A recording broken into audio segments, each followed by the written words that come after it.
네, 우리 보좌의 축복을 누리는 393 기도, 우리 기도함으로 오늘 아침 예배 시작하도록 하겠습니다. 우리 함께 기도하겠습니다. 살아계신 하나님 아버지 감사합니다. 이 시간도 그리스도 언약 잡고 복음 누리는 기도하게 하시니 감사합니다. 주는 그리스도시요 살아계신 하나님의 아들이심을 믿습니다. 예수님은 나의 모든 죄를 사하신 나의 참 제사장이요 나를 사단의 손에서 건지신 나의 참 왕이요 나에게 영원한 생명을 주신 나의 참 선지자이심을 믿습니다. 그리스도는 내 인생 모든 문제의 답이시며 내 삶의 주인이심을 고백합니다. 지금 이 시간 기도하는 나에게 주의 성령으로 충만하게 역사하여 주옵소서. 하나님, 지금 이 시간 성삼위 하나님께서 말씀으로 나의 삶 속에 성령 충만함과 오력을 더하여 주시옵소서.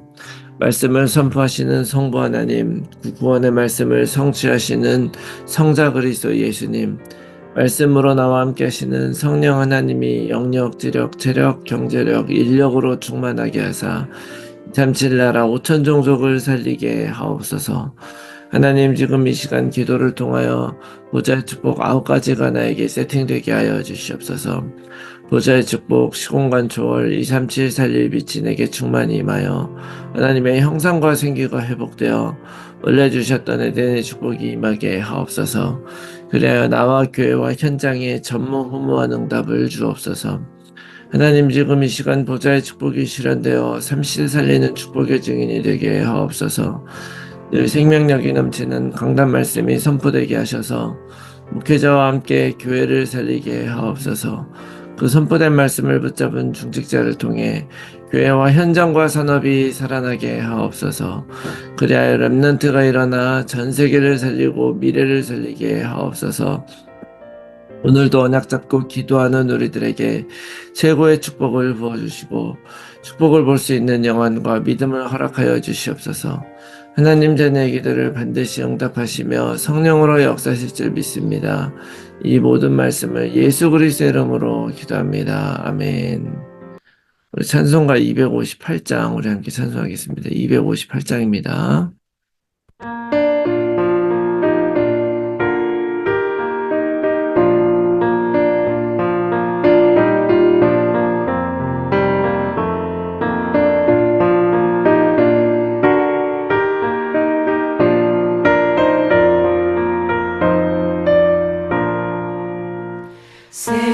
샘물과 같은 보혈은 주님의 피로다.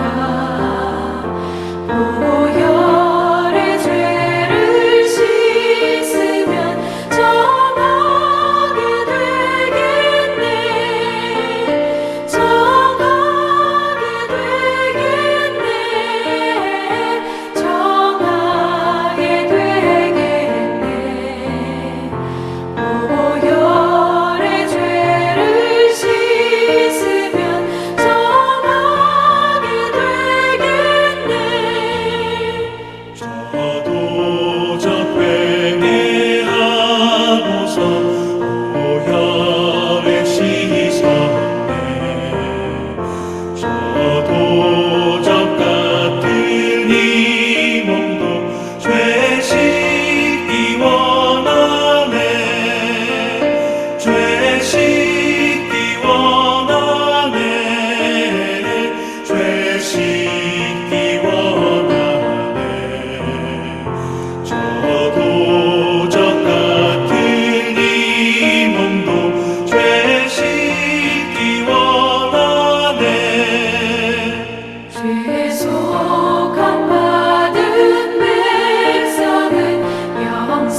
날 좋게 하신 피 보니 그 사랑 하나없네. 살 동안 받는 사랑을 늘 찬송하겠네. 늘 찬송하겠네. 늘 찬송하겠네. 살 동안 받는 사랑을 늘 찬송하겠네. 이후에 천국 올라가 더 좋은 노래로 날 구속하신 은혜를 늘 찬송하겠네. 늘 찬송하겠네. 늘 찬송하겠네. 날 구속하신 은혜를 늘 찬송하겠네.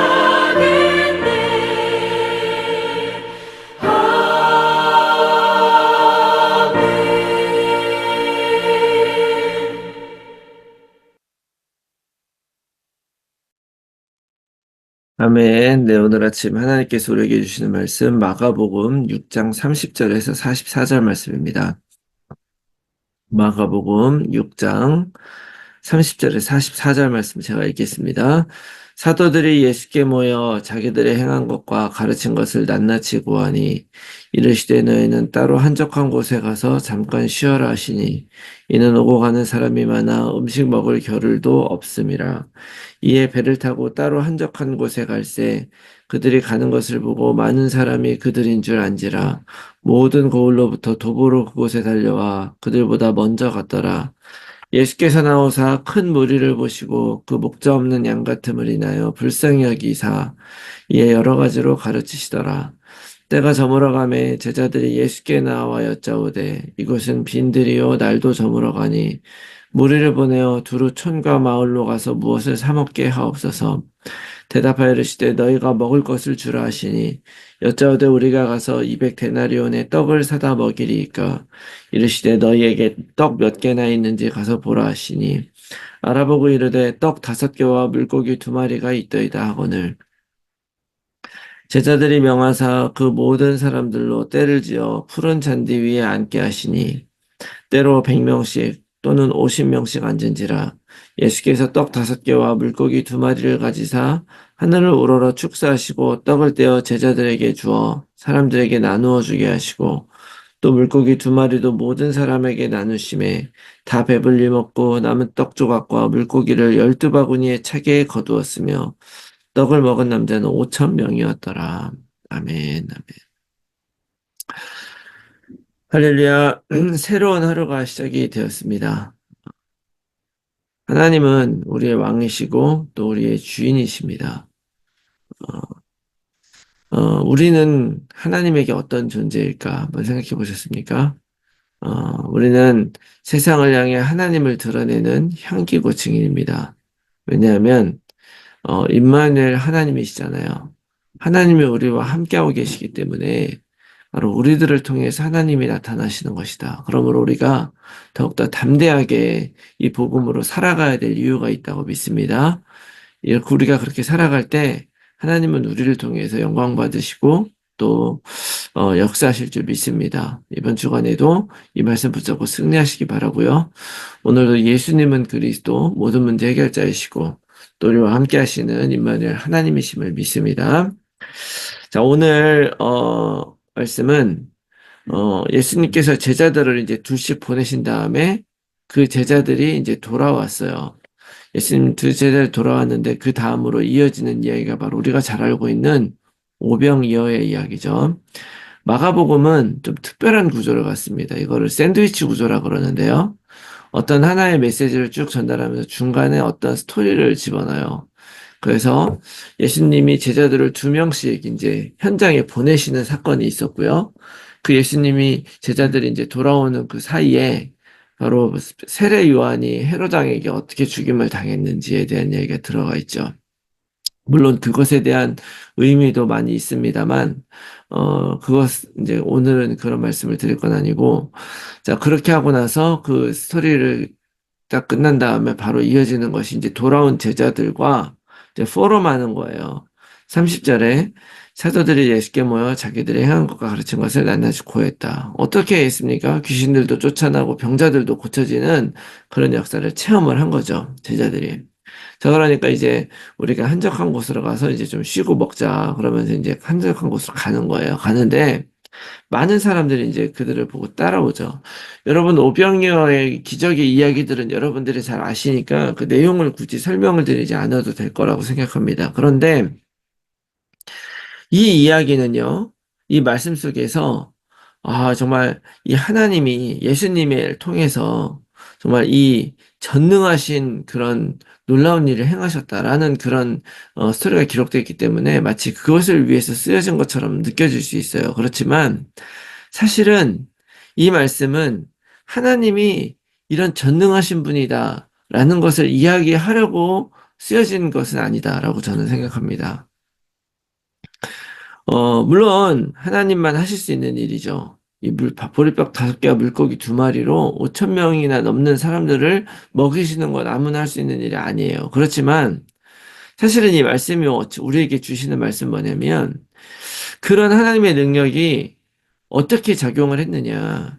제자 훈련이 시작된 이후에 그 놀라운 능력과 역사를 하나님이 제자들을 통해서 어떻게 이뤄가시는가. 이거를 보여주는 게 바로 이 오병이어 말씀이다. 이런 걸 기억하시고 말씀 보시기 바랍니다. 자, 이제 이곳을 이제 제자들과 함께 가는데요. 그곳은 35절 말씀 보니까 빈들이었다 그래요.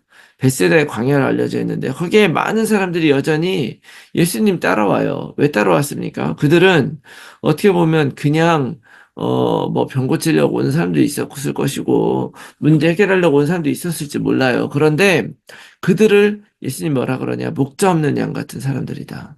여러분 이 시대는요. 목자 없는 양 같은 사람 많아서 정말 내가 무엇을 따라가야 될지 무엇을 해야 될지 모르는 사람들이 꽤 많이 있습니다. 사실은 굉장히 5천 명이라는 숫자는요. 작은 숫자가 아니에요. 그냥 단지 사람이 많다는 걸 얘기하는 게 아니라 그 벳세다 그 광야로 올 수 있는 그 지역의 사람들이 몇 명이나 되겠어요? 그 당시 동네에 사람의 숫자가 5천 명이나 살았겠냐고요. 그런데 단지 그것이 아니라 말씀이 있고 진리가 있는 곳에 사람들이 이렇게 따라온다 이거예요. 많이 온다는 것이죠. 그런데 그들이 목자 없는 양 같은 걸 보시고 여기서부터 이제 중요한 말씀이죠. 너희가 먹을 거를 주어라. 이렇게 얘기를 해요, 예수님이. 이제 때가 돼서 막 가르치시다가 먹을 시간이 됐는데, 어떡합니까? 동네 가서 사 먹게 할까요? 했더니, 너희가 주어라. 왜냐하면 그 동네 가서 이 5천 명도 넘는 사람들이 가서 사 먹을 곳도 없습니다. 없어요.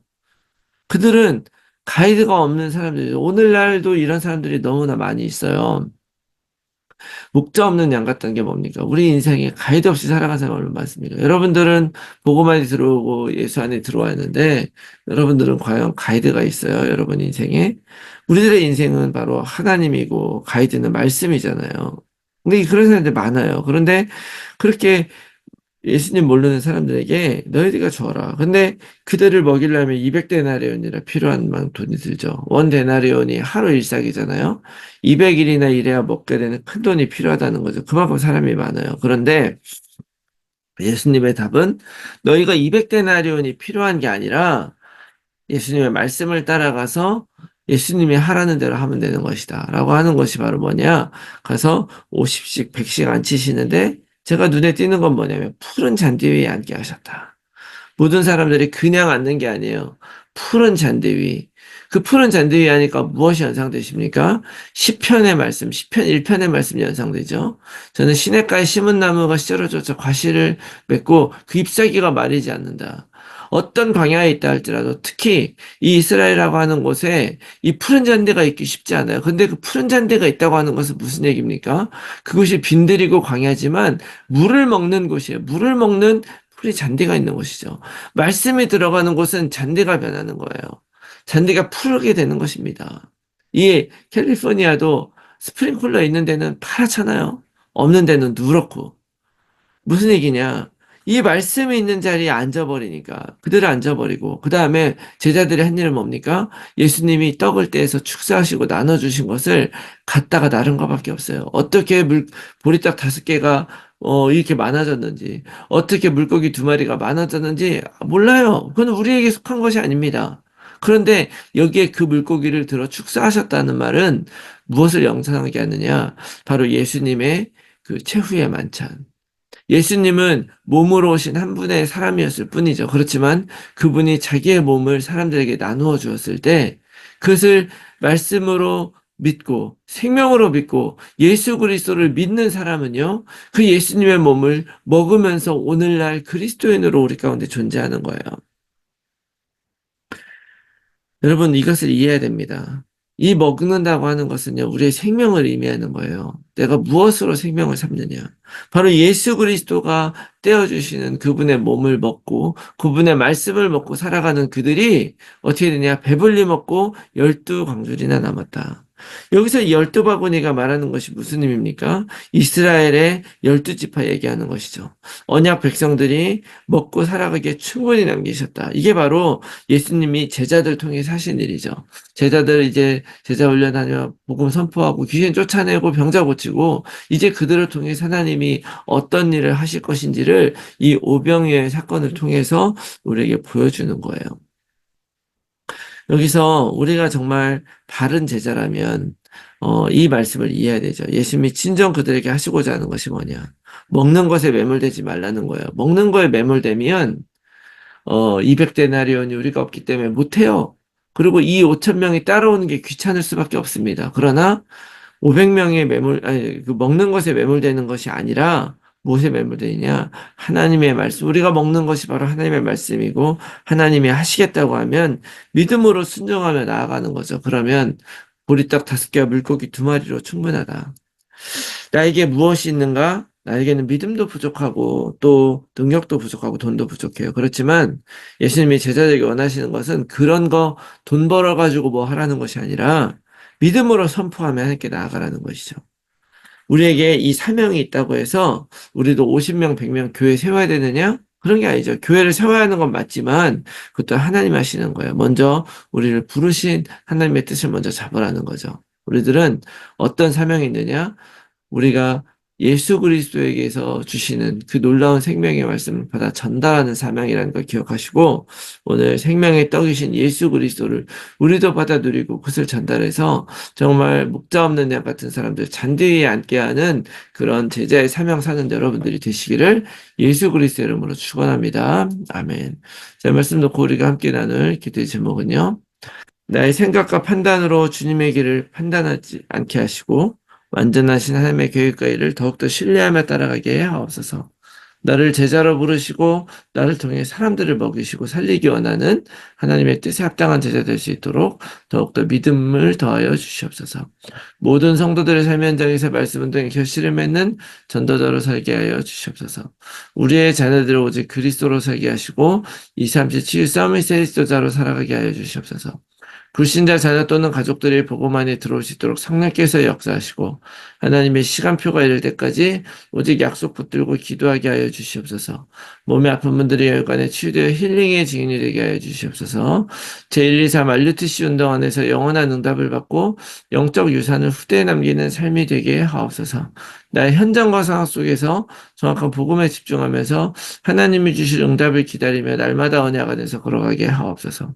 지속될 삶의 캠프를 통해서 성경적 전도운동의 응답을 받게 해주시옵소서. 위에서 기도해 주시고 오늘 하루도 승리한 하루가 되시기 바랍니다. 우리 함께 기도하겠습니다.